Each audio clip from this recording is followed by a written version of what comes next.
This episode of Doug's Open Mic is brought to you by Perks and Corks, located in the heart of downtown Westerly. Check out Perks and Corks open mic nights every Monday at 9 p.m., live music 6 nights a week, and world-famous martinis. This episode is also brought to you by Mystic River Acupuncture in Groton. Mystic River Acupuncture is ancient medicine for the modern world. They specialize in musician therapy. For more information, check out mysticriveracupuncture.com. Welcome to Doug's Open Mic, a podcast spotlighting local musicians, bands, and songwriters.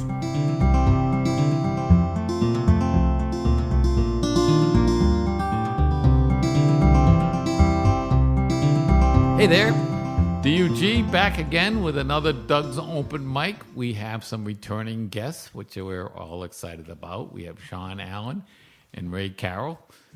They were back here a while ago, and Shawn's on the big upright bass and Ray's on a nice acoustical guitar, and we'll have some live music. In this episode, we're going to talk a lot about the Nick, because Shawn has been at the Nick for 10 years, so the Nick has got some history to it, I'll tell you.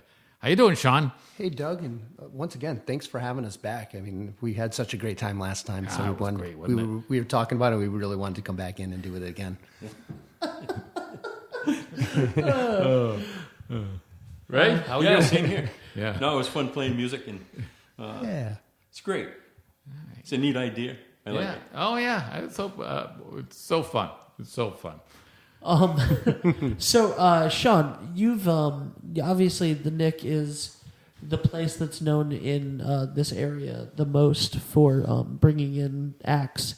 What are some of the bigger acts that you've gotten to work with? First off, I am very fortunate to have been able to work at the Knickerbocker for the last 10 years, and you are absolutely right.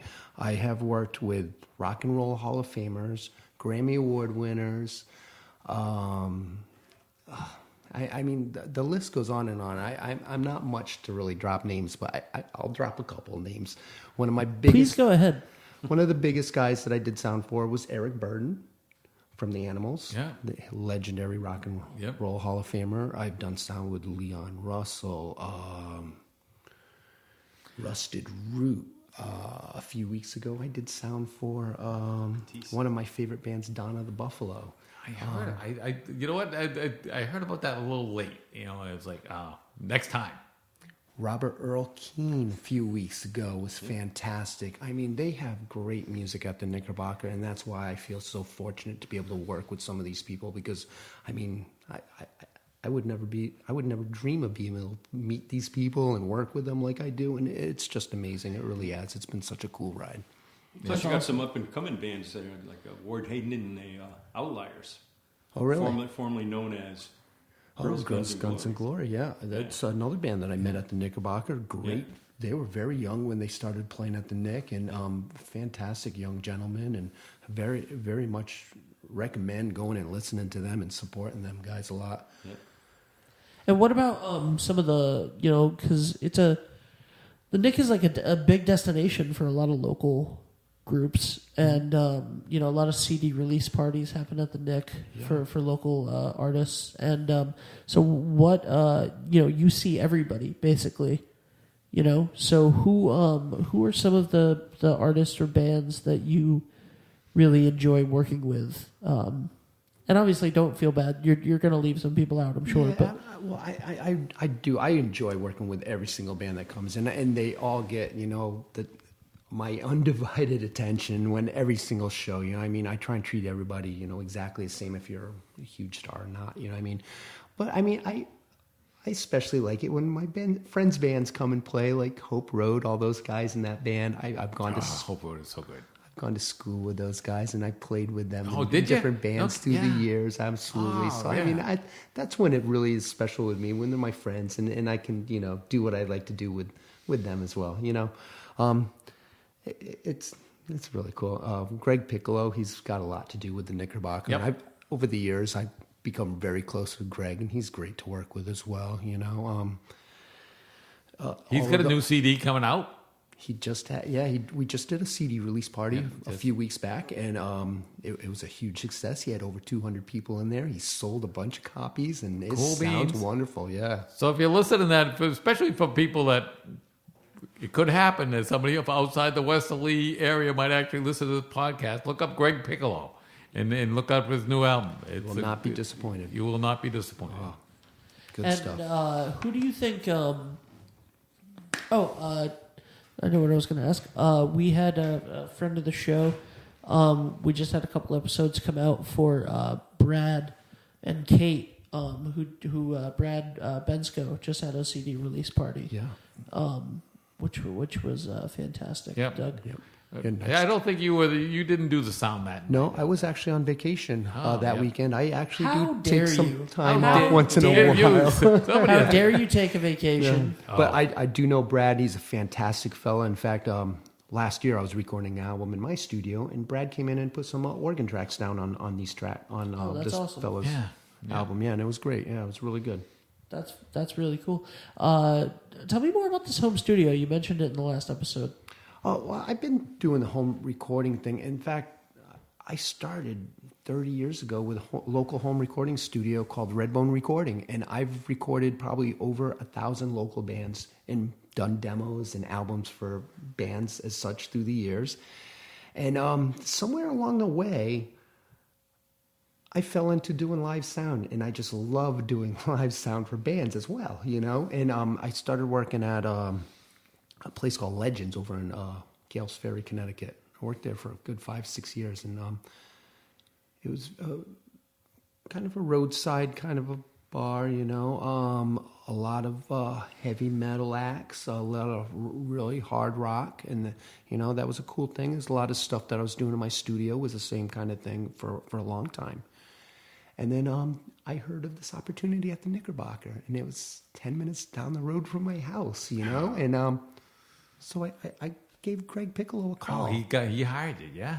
I called him out of the blue. I said, "Hey, Greg, I heard you looking." I said, "I know you don't know me from Adam, but I said I heard you looking for a sound guy." And I kind of told him about myself, my studio work, and that I've been working at this club over there. And I said, "Greg, I think you should give me a chance." He said, "Shawn, I'd like to give you a chance. In fact, I need a sound guy tomorrow night." Tomorrow night. So I said, "Okay, I'll do it. I'll come down." And it was my first really big national act. His name was Jonah Smith. Fantastic singer-songwriter. Actually, he was on America's Got Talent, and he went all the way to the top finalist, yeah. Look him up, Jonah Smith. You will not be disappointed with his work either. He's like the most soulful songwriter I've ever heard in my life. Just a sweet, sweet voice, and plays keys like nobody's business, like a young Steve Winwood would, you know. It's just fantastic. But Jonah Smith, yeah, check him out. But yeah, I did sound for Jonah Smith, went off really well, and I've been there for every show since. Except Brad Bensko. Except for the Brad. How I do go in dare you? No, Brad, I'm sorry. And they had a great show, I heard, though. You guys went, right? I did not get a chance to go, but Doug went. I went. It was very. Doug it was represented the excellent. show. He does. He goes a lot. Yeah, he represents the show enough. Not that I would have loved to have gone. And Ray, what we didn't really get a lot of influence talk out of you, right? No, we didn't. So what who really were your influences? I know you started late. For those who did not maybe listen to the first episode, Ray started playing guitar when he was 58, which you would never know.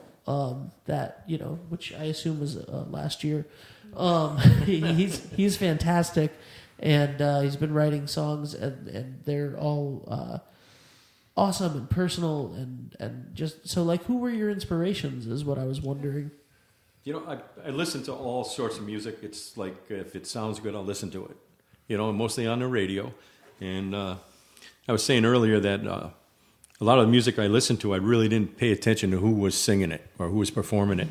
And but there was, I'm from the Elvis Presley, Johnny Cash, Waylon Jennings, that era, and then through all the rock and roll, and then through the 70s and 80s, and I really couldn't name the bands, but there was a lot of good music then, and I listened to that. And like I said, raising up the family and all that stuff there, I really didn't.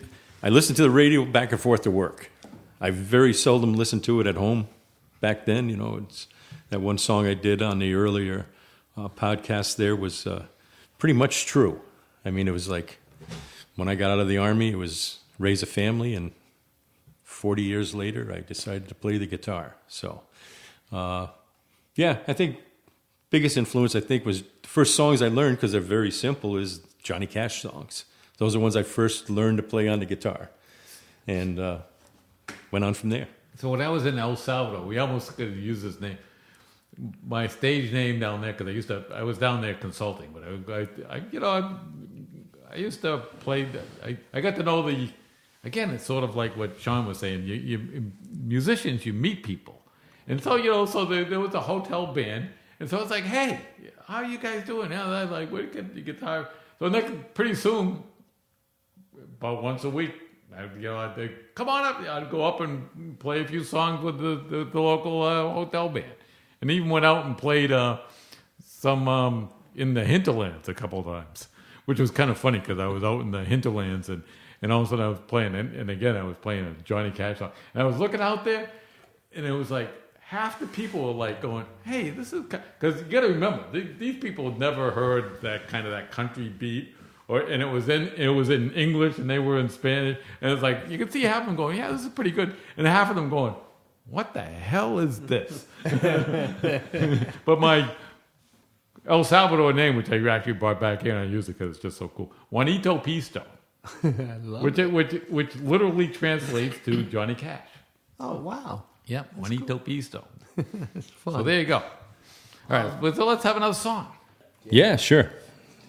Here we go. Well, like I said, I'm retired now, but I still got those working man blues.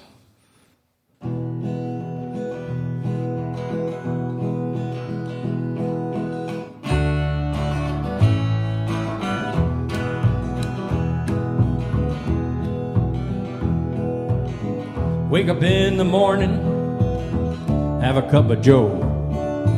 Lace my boots, out the door I go. Heading down the highway to another 10-hour day.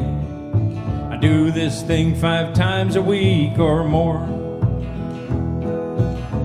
Then it's cigarettes and coffee in the parking lot. Solve all the world's problems by 6 o'clock. Then it's cutting steel and laying beads. Grind it so it looks pretty. I got those working man blues. I got those working man blues.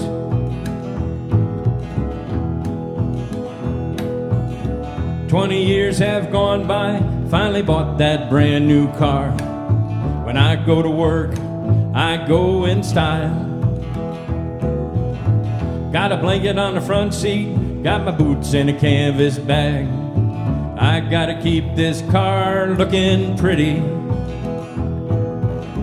20 more have gone by, still driving that brand new car. I need a break, but I got bills to pay. Cut my middle finger on a chunk of carbon steel. Showed it to the boss when he walked away. I got those working man blues. I got those working man blues.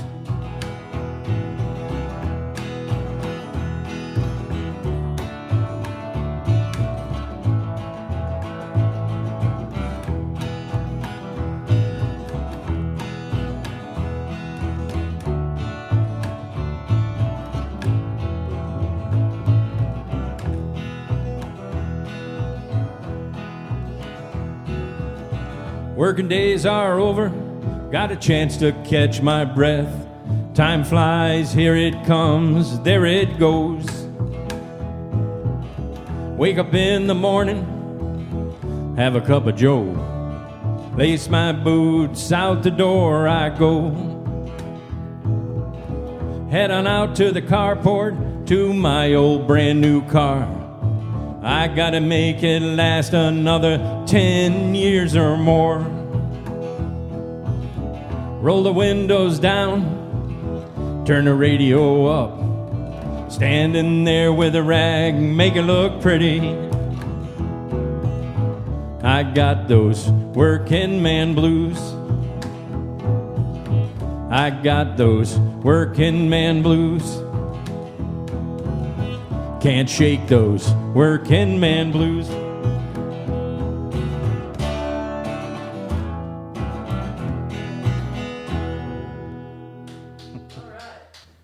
Nice. Man blues. So I bet you I get to beat on the old car. I got a 1994 Camry with 240,000 miles on it. Oh, he's so proud of the car. Nice. That's great. That thing doesn't owe you anything. No. Oh man, that's great. So Ray, about your songwriting. Yeah. Obviously, you know the songs that you've played us so far have been very personal. Is there and I know that you started, you know, obviously you started guitar later in life, and songwriting even a little bit after that. So like, is there a structure? Is there a certain way that you write a song? You know, how do you go? What does your process look like? To tell you the truth, like I was, the one song Knickerbocker, Open Mic at the Nick, that was the only song that I actually wrote with a theme ahead of time. Most of my, I can say all of the rest of the songs came out just by practicing chord changes and different strumming techniques within those chord changes, and then sounds good, so I just keep doing that. And sometimes I start humming, and sometimes I start saying a few words, and all of a sudden an idea comes to me, and then it's a matter of filling it in. The hardest part I always find is the ending. It's tough to make it come out with an ending. I notice these people up on stage lots of times, not lots of times, but some of the times. Fade out. Fade. They do that, but then the audience is sitting there and, is it over? Do I clap or whatever? So I kind of like to end my songs on a, it's done, and they know it. Yep. And and if they want to clap, they'll know it's time to clap. Yeah, you want that button at the end. Yeah. So, and like I said, most of them, like I said, just there's only one. There may be one other song. There is one other song that I wrote because I wrote a poem way back when, and I made it into a song. But other than that, they just came to me, and I generally have them done in an afternoon. And there's some songs out there floating around in the air that I didn't record when I was making them, and the next day got up and Walked away. didn't really know the chords, couldn't get the beat back. Yeah. Didn't know knew some of the words, didn't know them all, and couldn't get it back. Yeah, It's gone. You gotta They're write gone. that stuff down. Yeah. Or a little record. Well, now with the advent of the phone there, it's set the phone down if it sounds good, and listen to it. I've got it already there. It's already recorded, so it's great. It's just great fun. It's like I said, I don't take myself too seriously. So we had like 3 guys that came up. We had Shawn, we had John Lobbs, plays the drums, his son Max, Dean Wilkinson, Frank Limpert. In fact, we just did a show at No Stove Fest on Saturday. So that was a lot of fun. So there's 4 people up there. But Kind of electrified it a little tiny bit. yeah, electrified. Yeah, but it was But it's still, it was fun. we still Did kind of all my maintain the songs. songs, yeah. We tried to maintain Those it. guys are all musicians. Yeah. I'm not. So they can fill in. They can make my songs. Oh, sound really good. isn't it amazing? It's crazy. How It's like- good it's like, good wow. guys can make you sound. Yeah. I I was listened to some of the recordings later, and it's like, wow, that sounds pretty good. I remember one time at Perks, I mean, it was literally like Rob Jensen, Craig Edwards, and some, I can't remember. It was like, I can't remember who else, but I had this spectacular band behind me. And I was like, oh my God, do I sound good? That's awesome. And so, again, like so much fun, obviously, if you're kind of doing the front man and stuff. And you can just kind of look over it. Everybody's like following you, just go, look over. Hey, you, fiddle player, take a break. That's so cool. No, it's just a lot of fun. We have a lot of fun. It's a good feeling when it all comes together. Oh, isn't it? It really is. There's not a better feeling in the world. It's strange. Well, there is one better feeling in the world. All right, maybe one. But I never realized that it would feel like that. Yeah. You know, it's like sometimes when we play together and there's 4 other guys up on the stage, Sometimes or when just, Shawn and I are just playing, you finish up a song, I've heard people say it, it's like, man, I just mastered that. That was great. That was great. You know, I'm saying it to myself. And Do you ever think, why did I wait so long? why I waited so long? Yeah, why? Like, because when it feels great and it's going well and everything is great, you think, I should have done. If you haven't, it's like, I'm really sorry that I don't want to put this out there right now. No, it was just. You think it was the right time? Yeah, Just, right time just for life him. took over, you know. And it's Yeah. that's one song I do is it's true. I'm not kidding you. I really did work 10 hours a day. I was a coach. I did all that stuff, and I loved every bit of it. And I never even thought, after 1970 or so, I never even thought about playing the guitar. Really. Oh, yeah. I would like to, but I never did. I was the same way. I was busy. I had stuff to do. I was complete I had to opposite. make money too. Yeah. I was young and I knew I was a musician. I was drawn right to it really, really young, and I just always stuck to it because I just always loved the feeling I got from music. And some people don't know because until they actually try. You have to kind of stumble into it. You know. Well, see, I'm going to tell you a little story. When I was in 7th grade, and this might have did it. In fact, I tell people all the time that was the reason. I had a music teacher at Fitz Junior High School in Groton, and there was a Christmas program. I even went out and bought the white shirt and had black pants. My parents bought it because I was only like 13 or 14, I guess.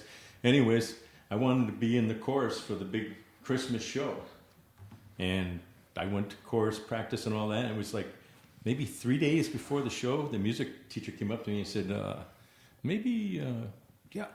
we need someone to do a speaking part on the math part. They broke it down like math history and all this other stuff. So in the math room, we need someone to say a few lines in there. So instead of doing the chorus, it was like, why don't you do that? I already had my stuff. You were drummed out. I had all my stuff. You were kicked out. Took all the way till 58 to get that over that. I still know the line. And here's the line that I out of the whole program, this was my only line.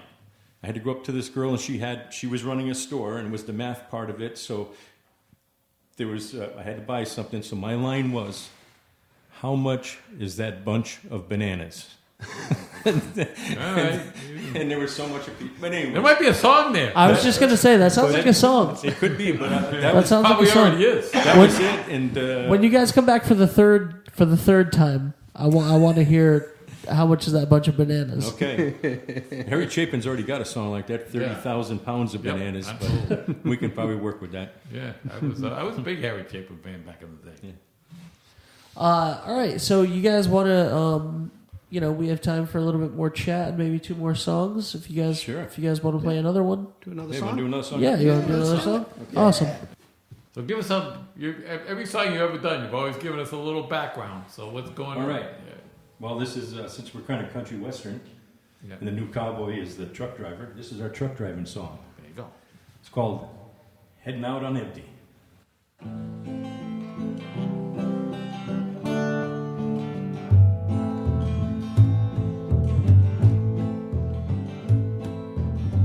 Got into Memphis, think about 9:30.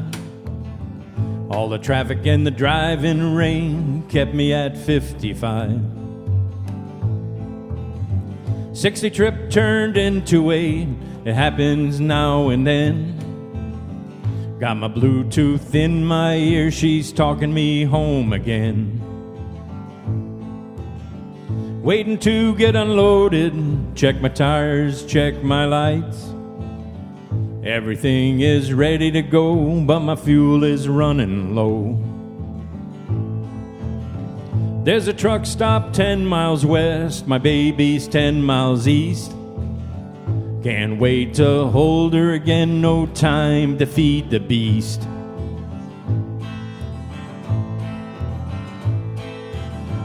Heading out on empty, running down the road on fumes. Coasting down every hill I hit, saving every drop of fuel. See the locals got a spot check, flashing them red and blue. See me coming and they know where I'm headed, so they wave me right on through. Heading out on empty, running down the road on fumes. Coasting down every hill I hit, saving every drop of fuel. See the locals got a spot check, flashing them red and blue. See me coming and they know where I'm headed, so they wave me right on through.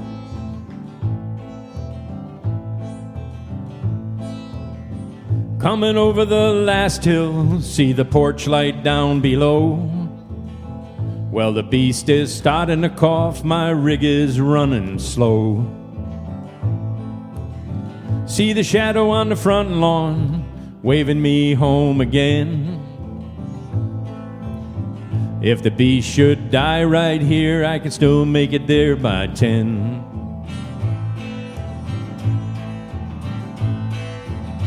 Heading out on empty, running down the road on fumes.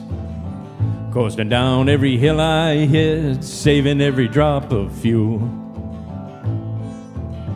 See the locals got a spot check, flashing them red and blue. See me coming and they know where I'm headed, so they wave me right on through. See me coming and they know where I'm headed, so they wave me right on through.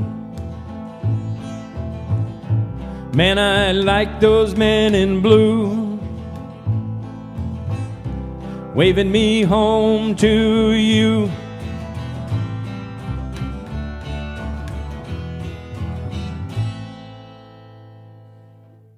Nice. That was awesome. Wow. Doug. Yes. We are almost out of time again. I'm almost out of time again. Again. All right, well, we'll have these guys back again soon. Yeah, sometime soon.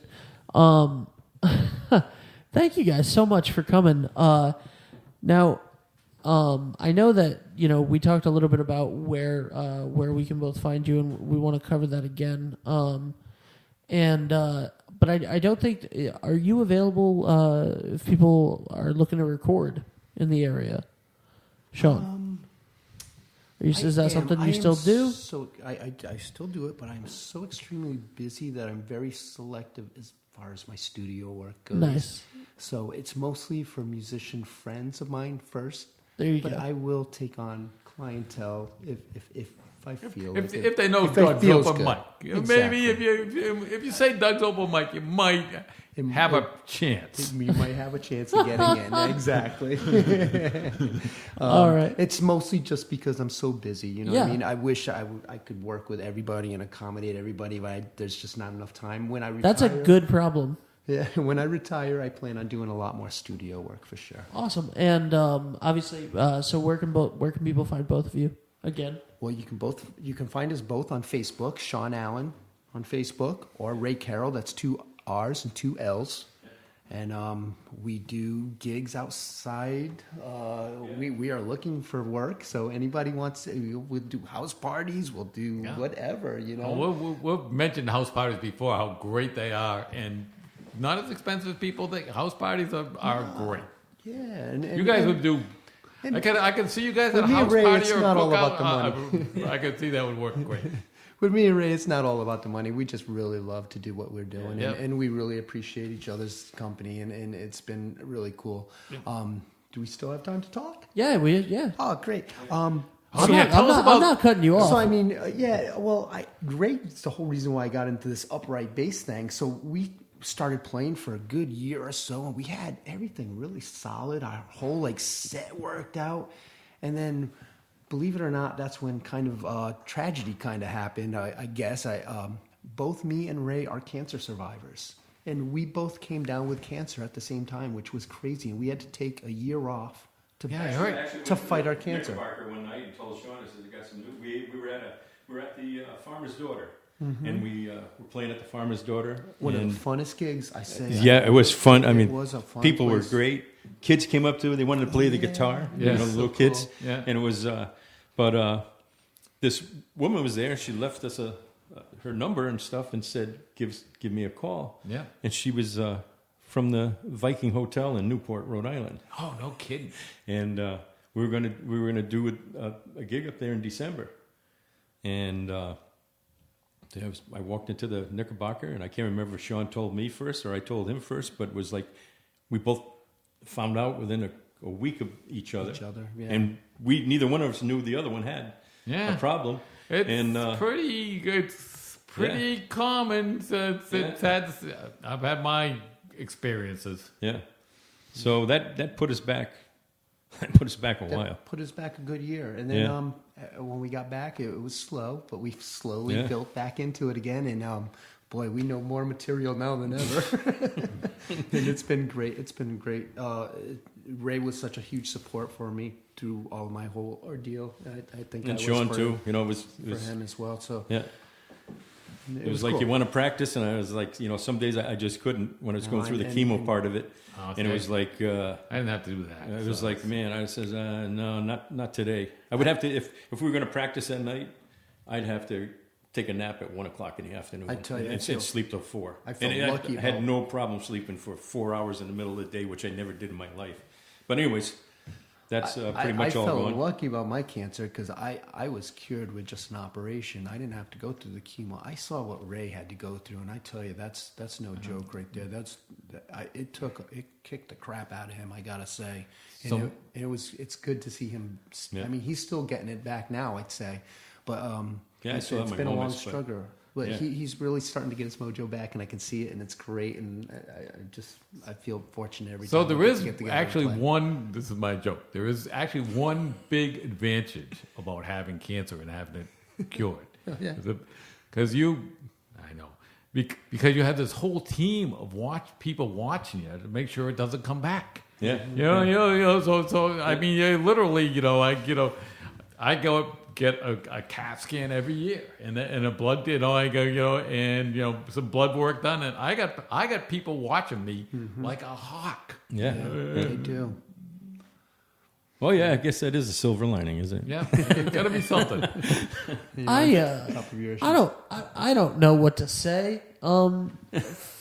First of all, thank you for sharing that story. It's a little That's- personal side, but that, Yeah, it's But it that's- was yeah. That's it's so just- powerful. but it's kind of like one of those things. I mean, Shit happens. you go in there, you get the diagnosis, and it's like, okay, Yeah. what do we do? And they said, well, you don't have a choice. This is what you're gonna do. Yeah. So Pretty it was much. like, okay. I was only bummed I couldn't go play at the hotel in Newport. Yeah. You guys have been two of. All right, so we've been sitting here for over an hour now, talking throughout. You guys have been here for over an hour now, though, talking, and the entire time, huge smiles on your faces. Game for anything. Just you've been so much fun to just be with and hang out with, and share this time with. So I want to thank you for that. And I'm so grateful that all three of you are here and, survivors of this. And I think that that's so awesome. And, I don't really know what else to say about that, but thank you for sharing all of your stories. That's so awesome. I don't care that we're going over the normal amount of time for the show. Who cares about that? That doesn't matter at all. I'm going to put the ad that we were supposed to do right now just at the beginning, the recorded one, so that we don't have to go through that right now. Thank you guys so much for coming, for giving us 2 episodes, for sharing this beautiful music that you guys have created. Ray, your songs are awesome. It's just fantastic. Doug? Yeah, absolutely. And you know what? Might be. I knew Shawn, but I didn't actually know Ray, and I had literally no clue about what type of music, what they were going to play. But I knew it was going to be good. I just knew. I don't know why. I just knew. Oh yeah, yeah. I just Ray, I've heard your name. I've heard your name a lot. I did not know you before today, but I had heard your name a lot. I suppose that's a good thing. It is. All right. So why don't you guys play us out, and then we'll have you back soon. All right. Thanks again, guys. All right. Oh, thank you. Yeah, this was. I like it. This is fun. Okay, we're gonna do one more, and this is. I wrote this song I think 2 years ago, maybe 2.5 years ago. It doesn't matter how long, but it's. And then Merle Haggard passed away, so I don't think he's ever heard it, but here it is. It's called Merle Said It Best.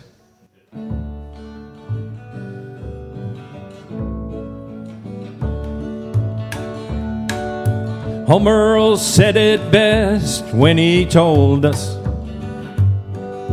he's proud to call Muskogee his home. I kept those words deep inside me as I traveled so far from home. I'm proud to be an Okie from Muskogee. Muskogee, Oklahoma is my town. I'm proud to be an Okie from Muskogee, Oklahoma. I'm homeward bound.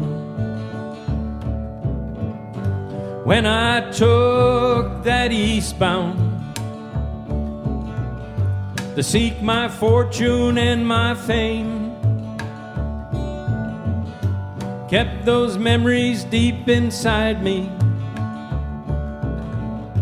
Muskogee, Oklahoma is my home. I'm proud to be an Okie from Muskogee. Muskogee, Oklahoma is my town. I'm proud to be an Okie from Muskogee, Oklahoma. I'm homeward bound. When I take that last breath, when I close my eyes for good, send a letter to the town folk. Hey, Muskogee, I'm coming home. I'm proud to be an Okie from Muskogee. Muskogee, Oklahoma is my town. I'm proud to be an Okie from Muskogee, Oklahoma. I'm homeward bound. Take my body, wrap it tightly. Put me on that westbound train.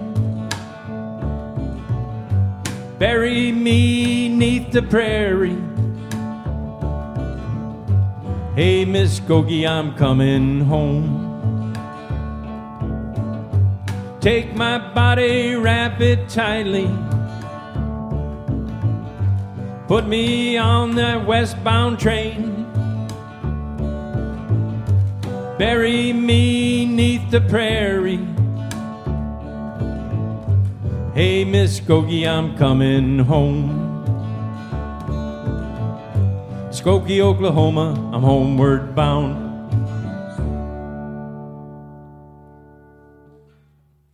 There it is.